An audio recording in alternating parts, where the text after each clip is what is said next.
once upon a time, motorways in Britain were new and exciting.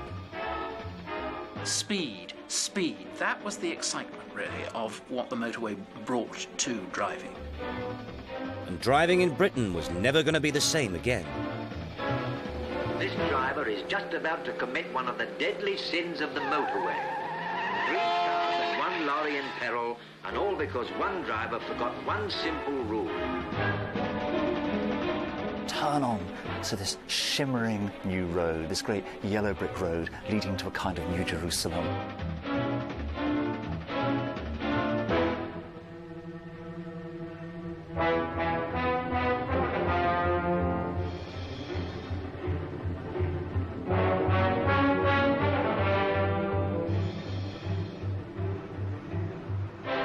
Today, there are 2,211 miles of motorway in Britain.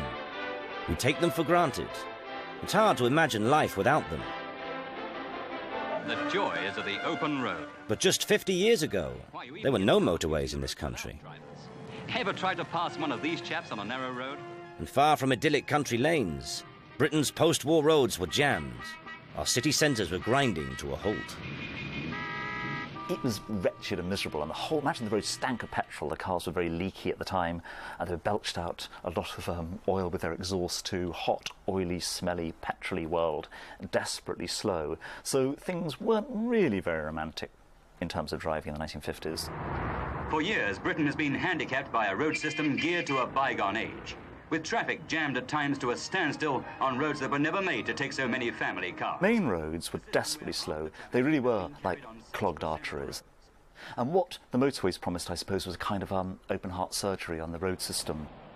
There had been motorways in Europe for 30 years. The first one in the world was built in Italy in 1924, followed by Germany in 1929. The big difference between Germany, Italy and Great Britain in terms of building motorways was, of course, before the war, they had fascism and Nazism. They had totalitarian states there. Think of Mussolini. Mussolini was a man always in a hurry. He liked to be filmed boxing, running, jumping about, doing weights, driving his big Alfa Romeo sports cars. He was always being filmed in a hurry, and he loved that notion of speed. And that was something he was able to impose on Italy. He was always going to run on Rome, march on Rome, speed along, and the motorways came with that philosophy. Hitler, of course, exactly the same, a different sort of character. Hitler said, "Viva die Autobahnen!" Junk! As the Autobahnen, strangely enough, were built. No option. But in Britain, the slow pace of Whitehall bureaucracy held back any plans we may have had to build motorways, and then the war put a stop to them altogether. Peacetime brought more pressing issues for the new Labour government, with new homes and schools to build, and a national health service to create. This leaflet is coming through your letterbox one day soon. Before motorways could be built, the Special Roads Act had to be passed in 1949. But even then, construction was hampered by rationing. It wasn't until the mid-50s that the first motorway in Britain was built. Rather than the M1, it was the Preston Bypass, later known as the M6. Preston's infamous gridlock had been causing major delays and holding up trade to Scotland. But getting the go-ahead from Whitehall was due to the efforts of one man, Sir James Drake, the county surveyor for Lancashire. He was constantly down here in Whitehall, and he was a sturdy little bloke, and he argued fiercely, and sometimes so fiercely that they wished he would go away, which wasn't very helpful to his own cause, because he's that sort of chap. A bit acerbic, if you like, but he was an enthusiast. He did bully the ministry, and thank goodness he did.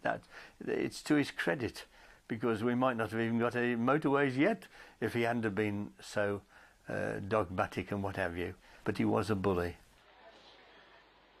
Originally planned as 8 miles of dual carriageway, work began on the Preston Bypass in 1956.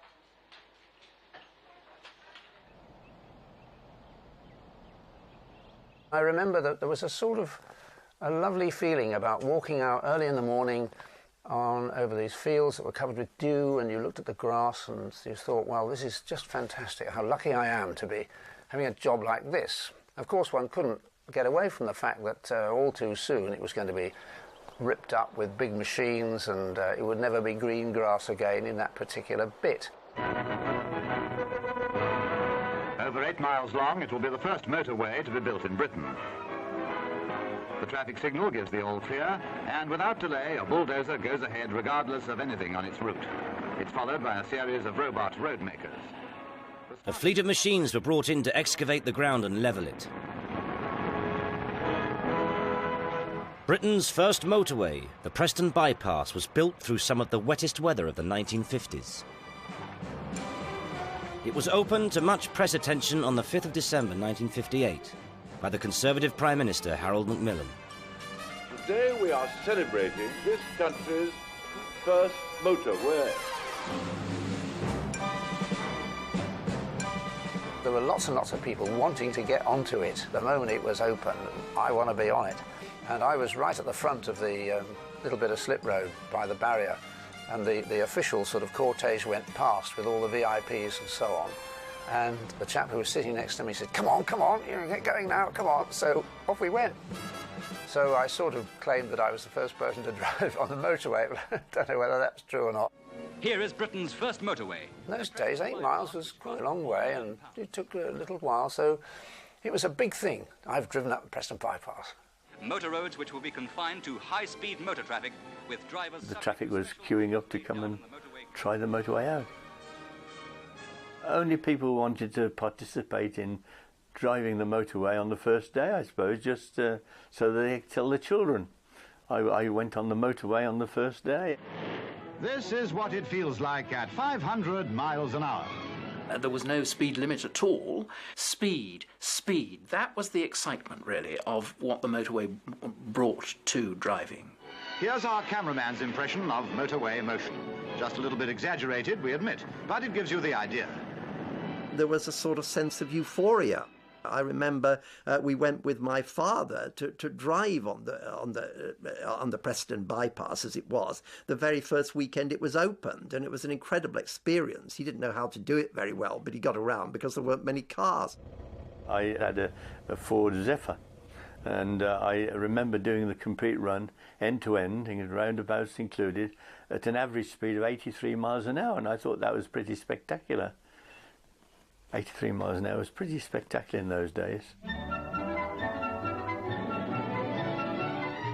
What was so good about early motorway driving was that the motorways were empty. Miles ahead, you couldn't see a car on some occasions, or a lorry, or anything. And so there was a feeling of tremendous sort of excitement. Here's a family taking their first run down a motorway. They've heard a lot about these new roads where there are no sharp corners, no hills, and no traffic jams, and they're content to saunter along in the sunshine, enjoying themselves. There was no speed limit and no crash barriers between the carriageways. The government were concerned about how people might behave on the motorway. So they thought, you know, how will people behave? Will they know how to drive on a multi-lane road? Will they know how to use junctions? Will they know how to join and leave the motorway? Will they know that they're not allowed to stop? So there was great thought among civil servants about how to educate and govern the conduct of drivers. To help drivers adapt themselves to motorway conditions, the authorities published the Motorway Code, later incorporated in the Highway Code, setting out special rules of conduct for safety at motorway speeds. These rules are sound common sense. Good drivers, in fact, have always observed most of them on any fast road. But even so, it's essential to study them carefully before driving on the motorway for the first time. Public information films were produced, explaining the do's and don'ts of motorway driving.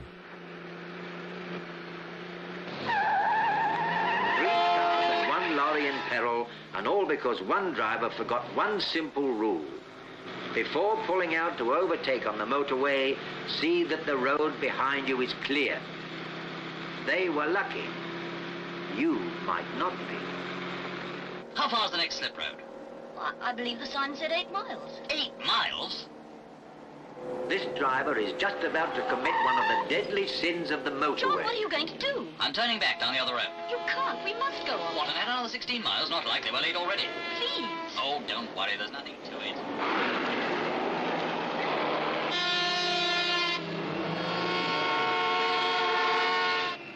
I'm getting out.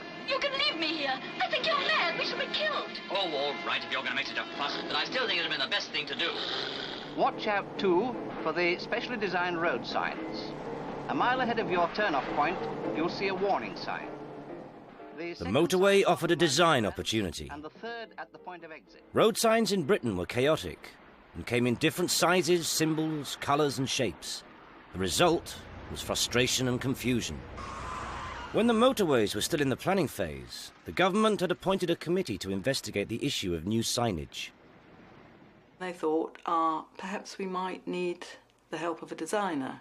So that was quite a very new thing for somebody actually, for a committee, a government committee, to employ a consultant designer.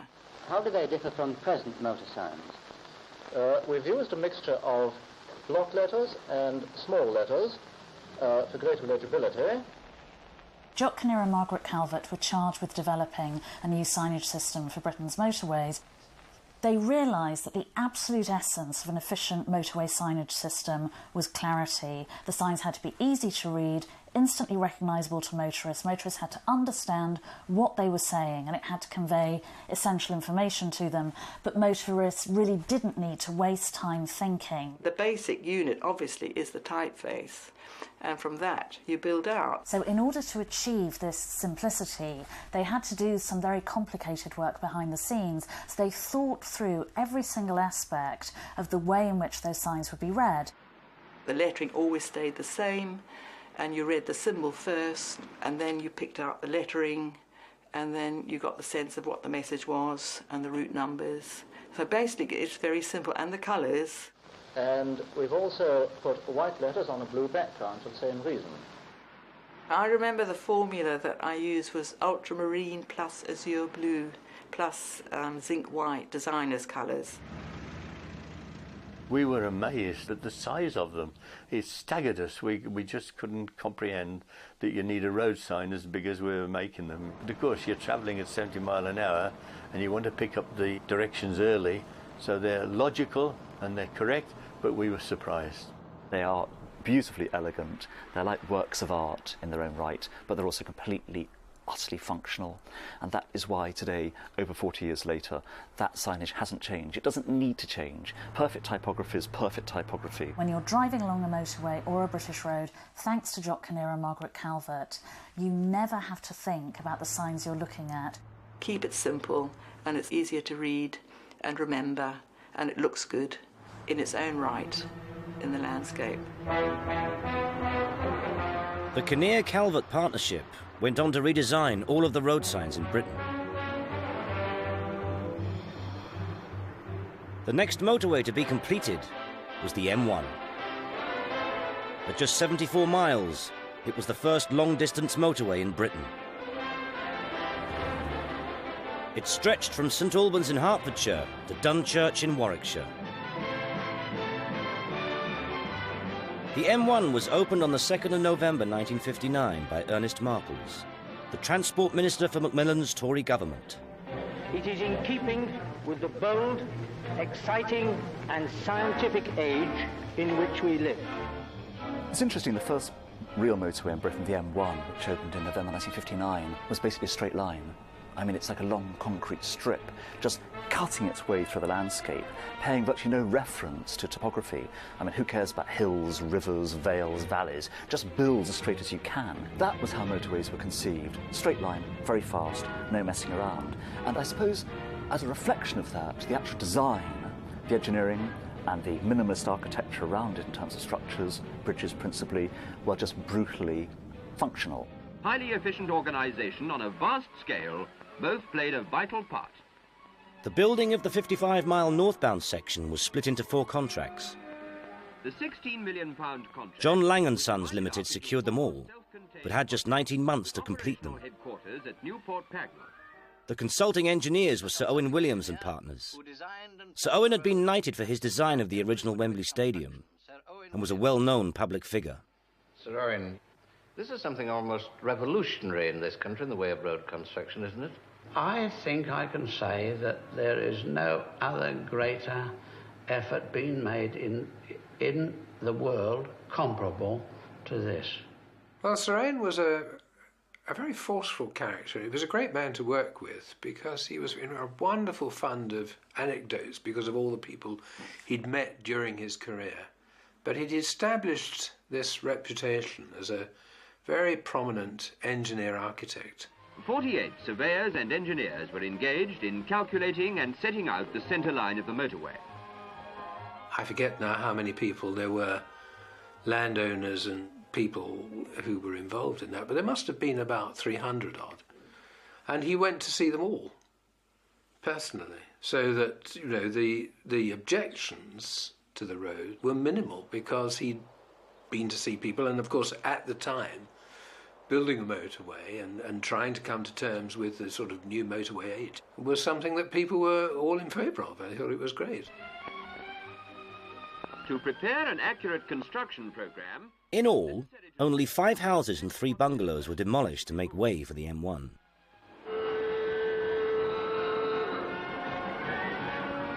$20 million tons of rock, chalk and earth had to be excavated to clear the land. The site was so vast that the latest technology was used to survey it. Keeping track of what's happening can best be done from the air. By helicopter, checks can be made all along the route in a matter of hours.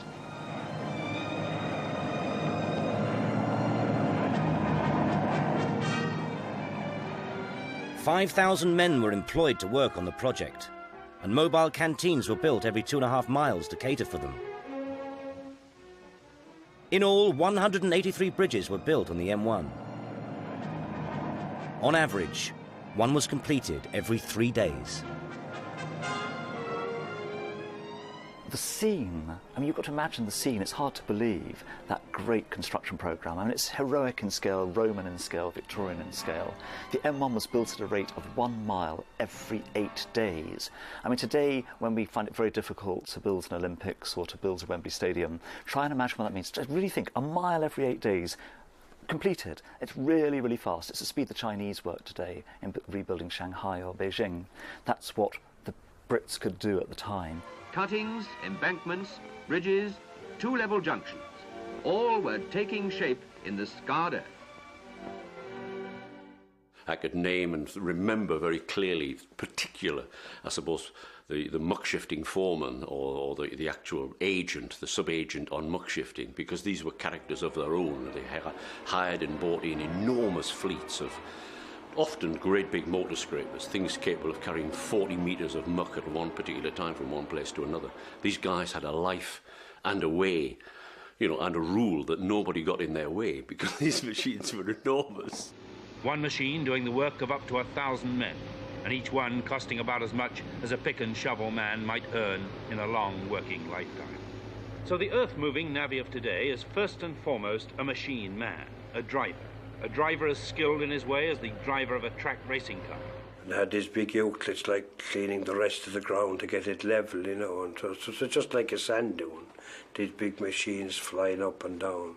How long did it take you to get to know how this machine reacts to all these controls? Well, I'm quite a while now working at machineries for Wimpy's. I'm 7 years driving this type of machine. Men of all colours and creeds from all over the Commonwealth are helping to build this great new motorway. The construction of the M1 was really, I suppose, a 1950s version of the building of the railways 120 years before. The men that built them were essentially navvies. I've navvied here in Scotland, I've navvied in the south. The term navvy is derived from the inland navigators, who built the canal system in Britain in the 18th century. Mostly Irishmen, navvy became the term used to describe all manual labourers. Between 1951 and 1961, over 500,000 Irishmen came to Britain to work in the building and construction industry. A bold navvy man, me boys, a bold navvy man. I've done me graft and stuck it like a bold navvy man. The majority of those would have left school before the age of 15 because there was no free secondary education. They were coming from a predominantly rural background, disadvantaged, unskilled, uneducated, but well used to hard graft, out of doors, very tough, very determined people, and they were a godsend to the construction industry in Britain. The only thing I knew then was labouring. Then I got driving a machine and driving cranes and bulldozers and all sorts of machinery, tower cranes, all that, and that set me off for good or better, travelling up and down the country. It was always gone out to a job to go with somebody who was working there. That was your reference, you know, and that's how you got on. You hadn't any details or anything, just come in tomorrow, like, you know. They were used to hardship. They were used to working out of doors. It was sink or swim. They were determined that they would succeed. There was no going back. So they had that dogged determination, that stamina, that staying power. Paddy was used to being down the trench, was quite happy to get in there and make good money at it because he had the hours, he could put in the overtime. And where there's muck, there's brass. The work goes on day and night in all weathers, rain or shine. Here at Newport Pagnell, the halfway house, the work is nearing completion. Enormous concrete mixers are at it 24 hours a day. That was hard, very hard work. Really hard work. They'd be there digging, pick and shovel, and they earned the money. Every penny that was earned there was earned in the hard way for labour, in my opinion. As each section of motorway was completed, the site moved on, and the workforce needed to move with it. Many of the workers stayed in local farms or bed and breakfasts. There are landladies who have a taste for looking after the kind of men who do real men's work, men with hair on their chests and dried concrete on their boots, and who do, by a I remember going into one digs, and I thought, beautiful, beautiful. Yes, and I went upstairs to bed and the sheets were black. And I says, am I in the right room here? She says, yeah. I says, I'm sorry, look. And she says, anything is good enough for motorway workers. For the motorway men who wanted to keep their families with them, mobile caravan sites were set up along the route. It's estimated that as much as half the workforce on the M1 were Irish. There were so many that 2 Catholic chaplains were sent from Ireland to administer to them on site. All the Catholics would gather round. If it was a nice day, he'd be on the open air. Just have a table in front of him and he'd say mass, like, you know, and give out communion and everything. They were great that way. Notice would go up on the canteen, or you'd get to know it by word of mouth. Might be 10 or 11 o'clock, but it didn't make any difference. As long as he was finished for opening time of the pub. It was amazing. Oh, you got your wages, like, you queued up, there was a wages office, like, a pigeonhole that paid you out, like, there was no problem that way, you see. That was all done on the site, that was okay. We walked the dinner hours, eh? We walked right through. You only live for payday. The other days were dead days, you know, and they didn't give us wages as such, they gave us beer tokens, you know. Well, that's all we done with them, like, you know. Everything was how much beer you can get with it. If I buy this week, how much will I live for a drink? Wages were good, but working so far from home in an itinerant culture was to cost many of the navvies dearly. We were just displaced people. Just displaced people, you know. I used to look at older people in me and I thought, is this going to be the end product? They've washed down muds with pints and quarts of beer. And now we're on the road again with McAlpine's Fusiliers. The final touches were being added to the first long-distance motorway in the country. The M1 was finished, on time and on budget, at a cost of £16.5 million.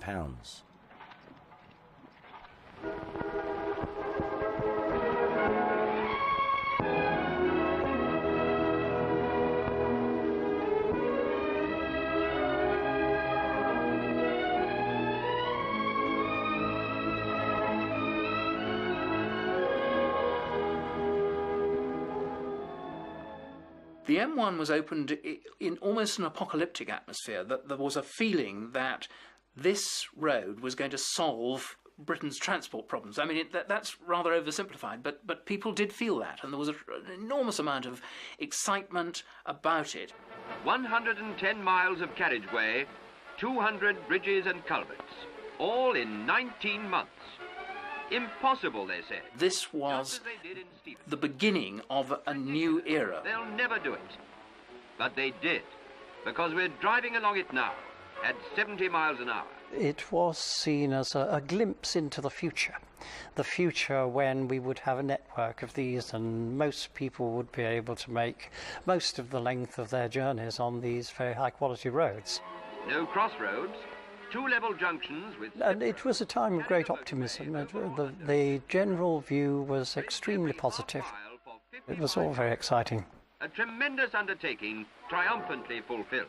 We were invited to the opening of the M1, and I can remember that vividly. It was a beautiful sunny summer day, and we were told where we would be meeting for someone to cut the ribbon or whatever and make the speech. And I remember driving along, and it was all this brown soil.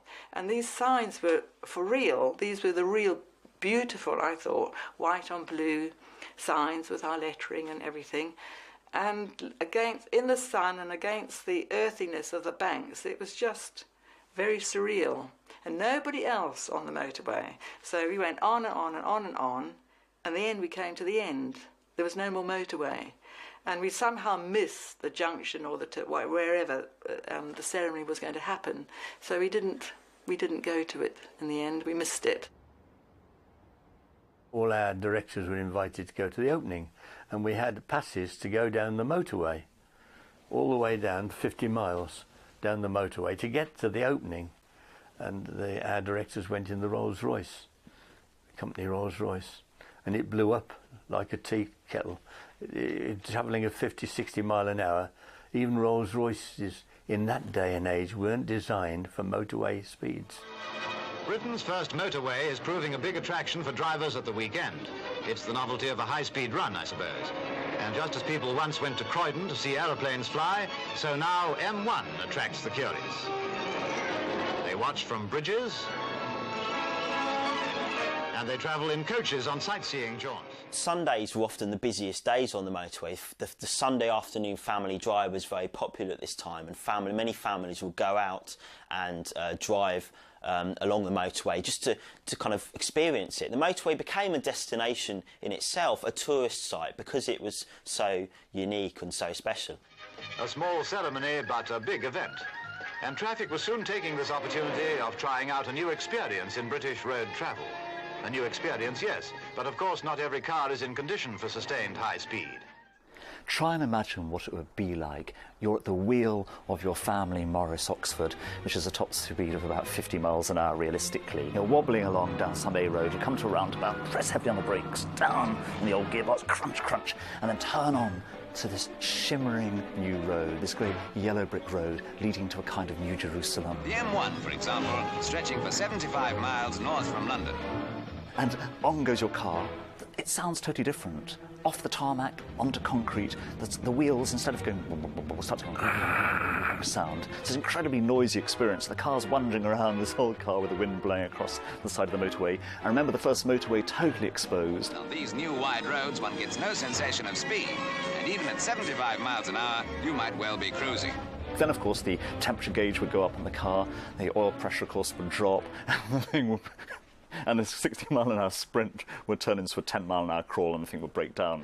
Some drivers don't seem to grasp the fact that a car must be in first-class trim if it's going to be driven non-stop for miles at top speed or thereabouts. Engines and tyres must be in condition to take such a test. So the average car was clunky, solid, old. Cars looked almost mock Tudor in their design, and they were like mock Tudor houses on wheels, I suppose. They weren't designed for motorways. And I must say I drove up it very carefully because I had heard tales that engines would overheat if you flogged it too hard. So I remember driving, once we drove all the length of the M1 at 45 miles an hour, which is sort of unbelievable now. With no legal speed limit, the new 74-mile motorway would push many cars to the limit. The RAC and the AA had to make special provisions. Mr. Ryan, has this new motorway given you any new problems? No, we don't think so. We regard this new motorway as yet another important main road. We really don't know what's going to happen. The first night I was on the motorway, I had 8 cars, all with the same make and all the same trouble, and everyone had got his big ends gone. Big ends didn't go on that car. It's a car that lasted forever, and this is the old Hillman Minx. I mean, you can get 4 or 5, 6 a day. I mean, all the garages were changing engines as fast as they could go. There are telephones along the motorway, but in any case, help shouldn't be long in coming. Here's an AA mobile radio control centre. A patrol van is soon on the way to the breakdown. Overheating. About 25% of all the cars, which are over 5-year-old, have got block radiators. Half the cars hadn't got temperature gauges, and they just boil up. All of a sudden they'd be going along and knock, knock, knock, knock, knock. Either the big end's gone or the piston's gone. The pistons used to melt. You always knew what it was before you got there, because as you were driving up the motorway, you'd suddenly see a big patch of oil for about 100 yards on the road. And it just sort of, as he pulled in, so the oil would still be dripping, you know, you think, oh, another one gone. I'll go and give him the good news. We did 13,500 jobs, breakdowns, in the first year the motorway was opened. And 13,000 is a lot of breakdowns. Aerial patrols will provide an even speedier method of spotting the motorist in trouble. General information about road conditions and any hold-ups can be radioed to AA headquarters in London. 30 traffic advisors man this operations room at Fainham House. For motorists from the north, for example, this map shows how they may take advantage of the motorway to get to any point in the southeast. As for the motorway itself, there's been a spot of bother with the so-called hard shoulder at the side of the road. The hard shoulder seems to be soft, in places at any rate. Stop on it and you may get bogged down. I went on there, of course we had highly polished boots, and when I got home you couldn't see my boots, so my trousers were sort of reddish brown colour. And of course I just stepped out the car, out the Land Rover, you see, straight into the hard shoulder, and down I went. Many breakdowns were reported on the first day, but there are excellent facilities to deal with these. And with accidents. And on the subject of accidents, Mr. Marples had a word of warning to all high-speed motorists. For on this magnificent road, the speed which can easily be reached is so great that senses may be numbed and judgment warped. We were having a lot of accidents. We had no crash barriers at first, and so what we did have were these head-on collisions, even if they were doing 70 miles an hour, head-on at 140 miles an hour. Now, nobody realised that this was a dangerous thing to put a piece of grass with a bit of gravel. It was very good for us, police officers, because if we saw a car that we wanted to stop going the other way, we could swing round, as we did do on the grass verge. We would spiral round and fly the other way without thinking about it. If you overshoot the turning point, don't try to do this. Reversing and turning on the motorway is an offence which could cost you £20 in a magistrate's court. If you miss your turning, you must continue along the motorway to the next exit. Officially, you drove right round to the next junction and went back up again. If it was quiet, you went across Centre Reservation. And funny enough, the police did the same thing, ambulance did the same thing, the AA and the RAC, even the garages did it. Visitor to Blackbush Airport was Transport Minister Ernest Marples, seeking, as always, more safety on the roads. He was there to see a car driven at 60 miles an hour against a new type fence, flexible but with a 22-ton braking strain, specially designed for motorways. A well-designed barrier that's meant to bring your speed down and redirect you safely onto your own carriageway. Better to hit that than to hit someone coming the opposite way at 70 miles an hour. The driver was unhurt and damage to the car was superficial. In 1962, Ernest Marples announced the government's plan to complete 1,000 miles of motorway. A year later, he commissioned a report into the profitability of British railways, written by Dr. Richard Beeching. Dr. Beeching, do you personally believe that the government has no real alternative but to accept your plan? I think that these proposals are in the long-term interests of railwaymen. I think they'll go along with us. Beeching was, I suppose, the first executive businessman to put in charge of the railways. He was an ICI executive. Directed towards making the railways do those things that they can do best. But he came in with this brief to slash them up, to axe them. There's a famous phrase, the Beeching axe. Today's report will shape the future of the system. More than 2,000 stations will be closed. The most dramatic effects are in Scotland. Remote areas of the Highlands will lose their services. Wales takes a body blow as well. Holiday resorts in the West Country share the fate of many market towns. No station, no passenger trains. In the northeast, little more than the main north-south links will remain. These carriages, which have carried generations of holidaymakers and people going to the office, have come to the end of the line. Anything that can be used again economically is salvaged, but there is nothing much that can be done with old woodwork except this. It meant the abandonment of enormous assets, which were the creation of the previous century. And now we very much wish we hadn't done it. So Beeching was a believer that the railways were essentially old-fashioned. He was going to modernise them, but it also meant, in a way, undermining them and giving traffic to the motorways. Motorways may have been the fastest way to travel, but they were still at the mercy of the British weather. And then we just got here now. How far have you come? About 5 miles. That's taken you over 3 hours. Yes, yeah, close on it. How does this compare with other fogs that you've driven in? Oh, this is the worst. This is the worst I've had. Definitely the worst. Yeah. Fog was much more common in the mid-1960s than nowadays because of industrial air pollution and coal fires in houses and so on. In particular, you're afraid to go too slowly in case you get hit from behind.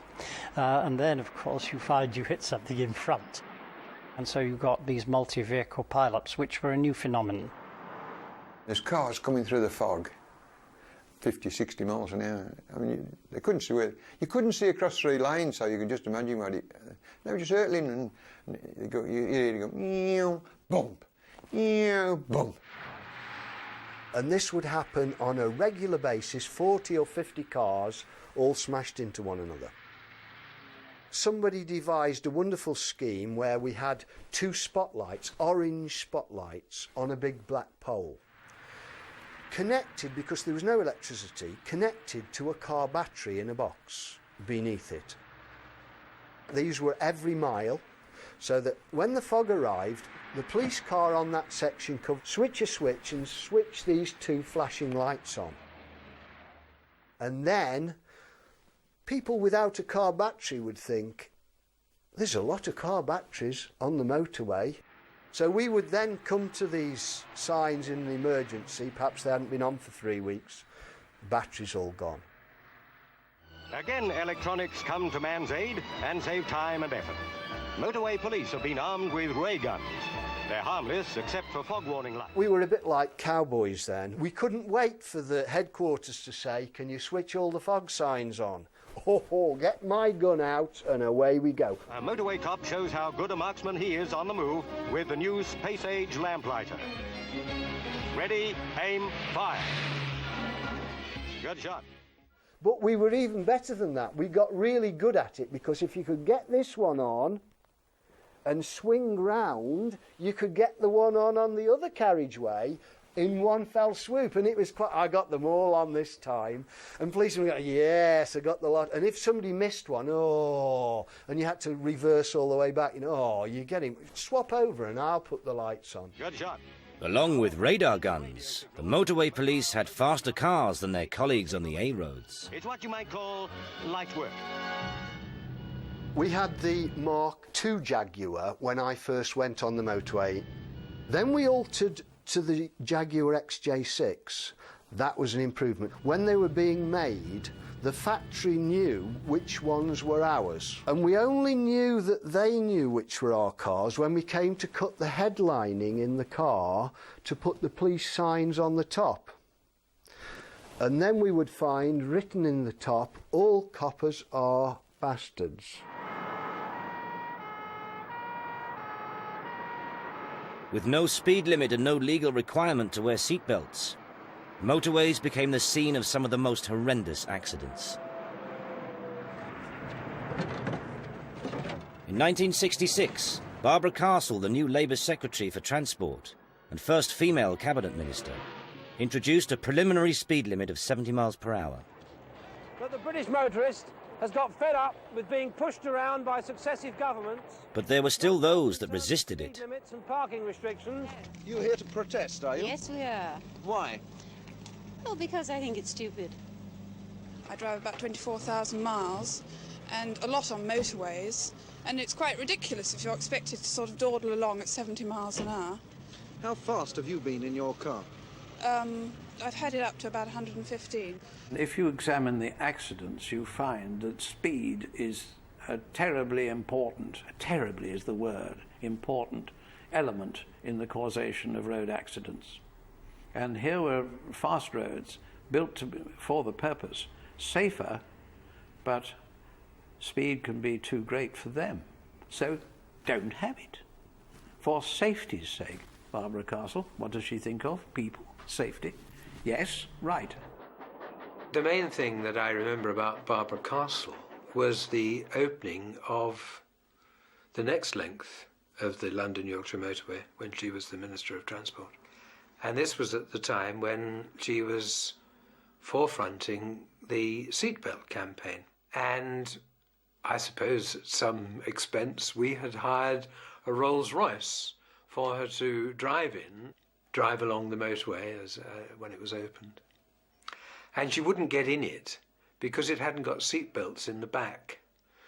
So she wouldn't travel in this expensively hired Rolls-Royce. By 1968, seatbelts, breathalyzers and the 70-mile-per-hour speed limit had become law. The 1,000-mile motorway plan continued, with one of the most ambitious and adventurous schemes yet, to build the highest motorway in Britain. While the M1 took just 19 months to complete, the 7-mile Pennine section of the M62 would take nearly 7 years. The M62 is the great sort of Trans-Pennine motorway, and it is a truly magnificent achievement. Now that's very rare in Britain, to have a motorway which is quite mountainous in British terms, and a motorway, of course, where you get tremendously foul weather. Originally a packhorse route, the A62 was the only road across the Pennines connecting Yorkshire and Lancashire. By the early 1960s, it was gridlocked with lorries, and trade was being severely affected. In the winter months, vehicles could be trapped under 12-foot snowdrifts, and sections of the route closed for up to 4 months at a time. The purpose of the design of the M62, or the basic remit, was to ensure that it was going to be kept open all the time and not be close to snow. In other words, they wanted a motorway that was going to be kept open for 7 days a week, 52 weeks of the year, and never close to traffic. The Pennine section was to be by far the biggest challenge.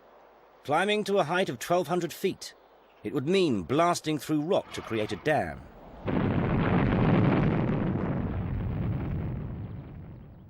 The engineers would then have to build the largest single-span bridge in Europe, while the planned route for the motorway lay across a peat bog. It's not possible to build a motorway over a peat bog because it'll not support anything. And bearing in mind it's such a high moisture content, it's better to go through it in a boat, actually. And the contractor actually lost a series of machines in the peat. OK, they were recovered eventually, but it presented an enormous problem. The only way to start building on the bog was to remove the peat. How to get the peat out? The only answer was to work with a large-face shovel, using the underlying... All 11.75 million cubic yards of it. 40-ton dump trucks. The only machine that can actually traverse it was the muskeg tractor. This muskeg tracked vehicle was light enough to cope with the soft, spongy ground and steep-sided clouds. The man put in charge of this challenging project was 28-year-old Geoffrey Hunter. He made regular appearances in many of the films that were made about the motorway. This job is different. The whole geography is against us. The weather conditions are against us. They're extremely adverse. The Pennine weather was so harsh that few people lived there. Although only half a dozen people lived on the planned motorway route, it was to have a huge impact on their lives. Any project as big as this is bound to upset the lives. One house was to become almost as famous as the motorway itself. Here, the carriageways were planned to divide. It's a shame, really, because there used to be a myth around for many years after the motorway being constructed that the farmer living in the house wouldn't move and refused to move, and therefore we divided the carriageways and put it round it. That, in essence, sadly, is not true. In fact, the motorway was built around the farmhouse because the land on which it was standing was unstable and had to be shored up. It was cheaper to build 2 roads around it. The Wild family were living there at the time. You think of big diggers and trucks and people everywhere, do you? Running past your window. They come on with the ukes, are they? The big wagons full of stone, and every so often there'd be a bang and the quarry would go boom. They frighten you to death. Yeah, you never knew when they were going to be blasting. It must have been very difficult for the occupant, Mrs. Wild, at the time. The only time I ever met her was because of complaints of dust, and I could understand that problem. The haul roads, pounded by heavy vehicles, soon dissolved into fine dust that choked men and machines and reduced visibility to nil. You could not hang your washing out because they worked from 8 in the morning until 8 in the evening, 7 days a week. It caused collisions and delays, and complaints from farmers some distance away that their crops were being smothered. It was pointless cleaning the house because it was just absolutely covered in dust. So I used to have to start cleaning the house at 8 o'clock at night when they stopped. We actually watered the formation to keep the dust down and to make certain that she and her family and everybody else could live there.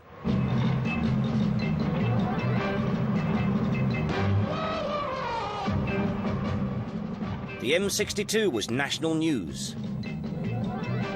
Work went on 7 days a week, and the site was inundated with visitors.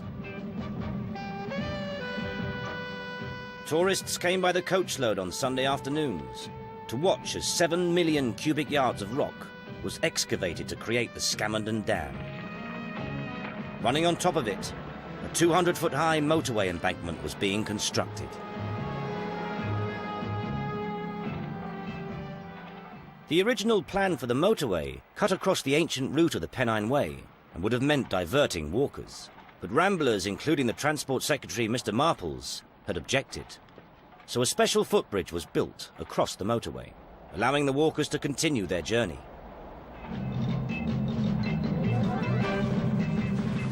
Across Steenhill Cutting, the largest single-span bridge in Europe was being constructed. Covered in 70 miles of scaffolding to protect it from wind speeds of up to 110 miles per hour, in the Pennine winter, it was able to withhold the weight of 1,100 tons of ice.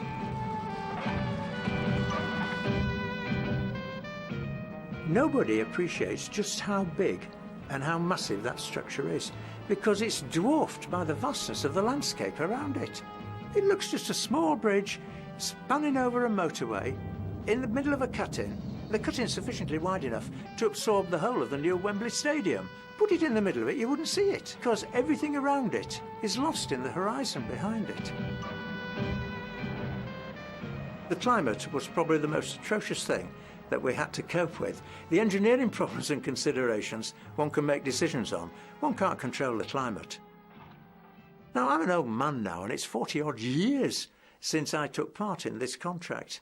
But the climatic conditions were the thing, probably, that are so deeply imprinted on my mind that man and machine had to endure, fighting the climate constantly. This is also the only place in the world where it'll actually rain if you can find at Trouser Lakes. It's very simple actually to explain this. The wind comes down these valleys very quickly indeed. Rain driven in its path, it actually blows it uphill. It's terribly frightening when it actually occurs to you. And it wasn't only driving rain and wind at the time, it was dramatic drops in temperature. It was working in constant cloud. And when it comes down, it's accompanied by a dramatic... It was a matter of survival. Exposure can set in. Men then, and machinery, begin to suffer. Oh, the conditions were terrible. The conditions were really bad, even for me than in the machine. When you went in there in the morning, you were cold. Next thing you'd look around and, geez, you couldn't see nothing. And the only thing you could do then is stop. And somebody would come and rescue you, and it was very frightening sort of work.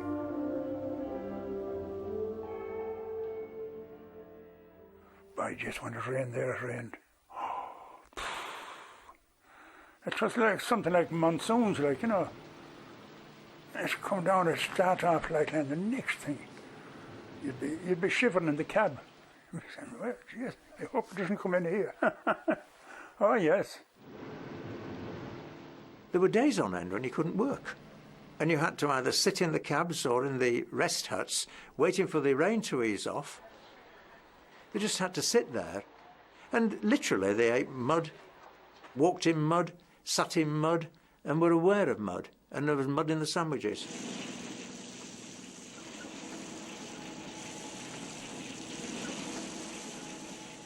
Whenever possible, because of these conditions, work was extended sometimes to 24 hours a day. If we could work around the clock under floodlights, we did, and had to. Day, dusk, sometimes clean through the night and round to another day. Keep going while the weather's with you. You didn't have very good lighting. You just had a few lights on the jib of the crane, and sometimes you wouldn't be able to see a lot, but you'd manage it. And that might be going on at 12 or 1 o'clock in the morning. And it took a lot of skill on the driver's part, and it took a lot of skill on the banksman's part. There was a banksman on top directing you in, like, you know. Our jobs was concentration more than anything else. You know, when you were driving the crane, you had to concentrate or you could kill somebody. Touch wood, I've never had an accident. They had to give up work, I don't know, the second winter, I think, because of the weather conditions. Everything was bogged down, they couldn't move a thing. And I think they finished for 3 months. And then they came back with a vengeance. And it was like bedlam. But there again, you got used to it again. On October the 14th, 1971, in glorious weather, the project was honoured by a visit from Her Majesty the Queen. With the opening of the Scammerdon Dam, the Pennine section of the M62 was finally complete. The overall length of this Pennine contract was just short of 7 miles, and it took £7 million to build, which is literally £1 million a mile. And now today, you can traverse it in 7 minutes. And it's ironic to think that people that go across it now never sort of really can think or envisage what actually happened in those days some 45 years ago. Man's great ingenuity and willingness to accept such enormous challenges has brought to a successful end this Pennine project. A mile of motorway a week had been opened between 1960 and 1970. The next challenge was to start joining some of them up.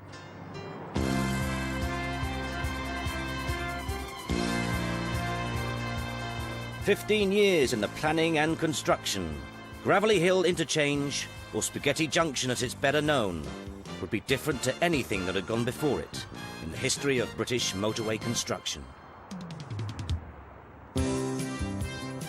Across 5 different levels raised on 600 reinforced concrete columns, this was to be the link between the M1, the M5 and the M6. Crammed onto a 30-acre site, it needed to be choreographed around both the existing industry and the local community. And of course, when it started, the mess was dreadful. Mayhem, Absolutely you can awful. imagine. Oh, the He was a dirt. carpenter. The kids came in with the dirt, and, you know, you pushed your pram through it, and if it was a wet day, you still had to push it back into the hall because you couldn't leave it outside, and it was just a nightmare. The dirt was just a nightmare. Well, the first time I think we heard was the next door neighbour, and he said to us, "Do you know there's a motorway coming here?" So we just thought, well, we'll wait and see what happens, you know. So then By the that time motorway it was came. too late. Yeah. We were trapped. 175,000 cubic yards. The engineers had to elevate 13.5 miles of motorway to accommodate 2 railway lines, 3 canals, and 2 rivers. Building a viaduct of this length needed careful planning and design. There was a great canal system in Birmingham, and we had to provide a column arrangement so that you could still tow a barge with a horse. I nearly went mad when they said to him, but anyway, we had to do that to rearrange the column so that they could get their horse round there. It was an interesting job, certainly. You can see why they call it Spaghetti Junction, though the engineers point out that unlike a plate of spaghetti, it stands up and it's highly planned. Spaghetti Junction is anything but a formless lump. It required a great deal of engineering, planning and design before its final shape was achieved. But yes, it is, I think, a remarkable achievement. I think it was a clever thing. Yeah. I think it's been quite a clever thing for the people that it hasn't affected.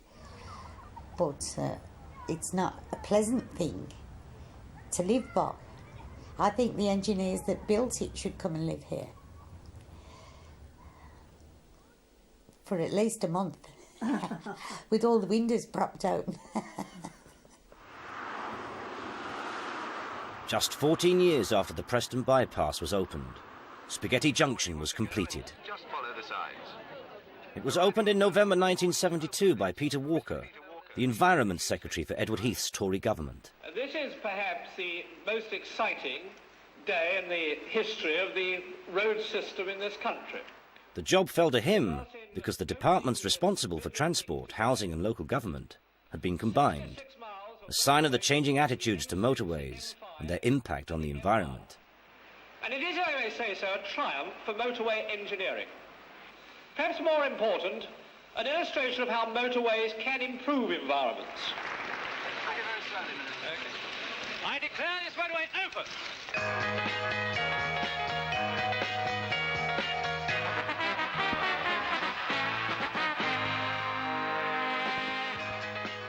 By 1972, 1,000 miles of motorway had been built in Britain, and another 1,000 was expected. From the first 8 miles of the Preston bypass to the engineering feats of Spaghetti Junction, Britain's love affair with the motorway had truly begun.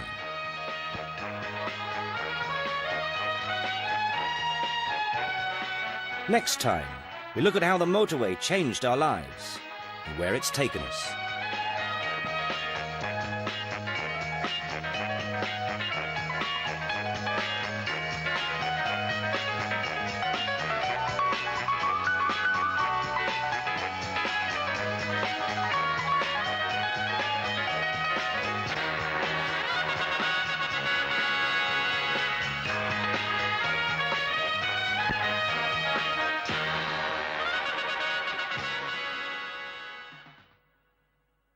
Sadly, John Cox died during the making of this film.